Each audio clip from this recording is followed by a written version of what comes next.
Apparently, we're very close to the SAS getting involved in Iraq. But just on that, I want to get an update now from Tony Abbott, who was talking about the death cult for a while, but he's found a new form of words. So try and remember this. Here it is.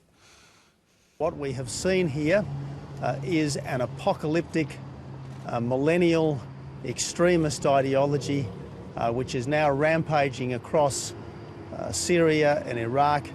So what is it, David? It's a millennial. It's a millennial. You've Look, forgotten already. Can I be serious for a moment? He was asked then about a shooting that had taken place in Greenacre. And it was a shooting that took place outside a mosque in Greenacre. And he vomited the whole ISIL rhetoric at it. Within hours, the police had said there was absolutely no link between that shooting and terrorism. This was to be my final observation, ladies and gentlemen. Oh, but what is a Prime Minister of ours doing, beating up the terrorist drum shamefully in that way, when this incident was believed by the police to have nothing to do with terrorism at all?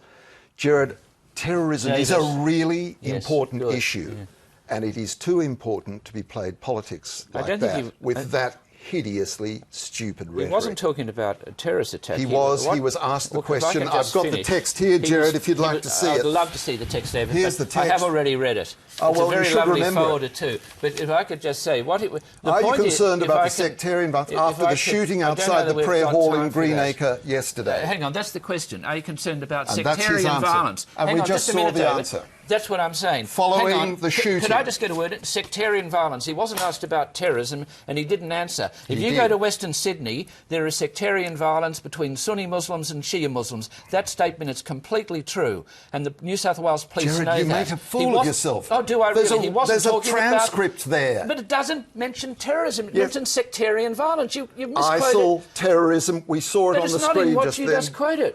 Gerard, David, you can't even read your own quotes. Gerard, just take a second to sort this out. We'll move on. We can't sort it out. It's we'll come back to it. We'll come back to Fran Kelly and Gerard Henderson and David Marr. Thank you. And you might be surprised to hear there was no meeting of minds during talking pictures on this. Fran, are you in a position to adjudicate? Oh, look, I think I am. The point is the Prime Minister was asked whether he was concerned about sectarian violence after the shooting in Sydney. His first words were, "I'm concerned about the ISIL death cult." This goes to David's point. He went on to say there is an ISIL death cult influence.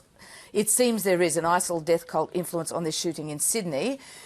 Within hours, the police had ruled out any link between the shooting and ISIS. So Gerard is right in that he didn't say that there wasn't sectarian violence, sectarian influence, but the fact is the Prime Minister took it straight to the ISIL death cult, and that's David's point, that was irresponsible, given it was no such thing. That's an ABC fact check, There is Sunni Shia sectarian violence in Sydney. There is. All right, final observation, David?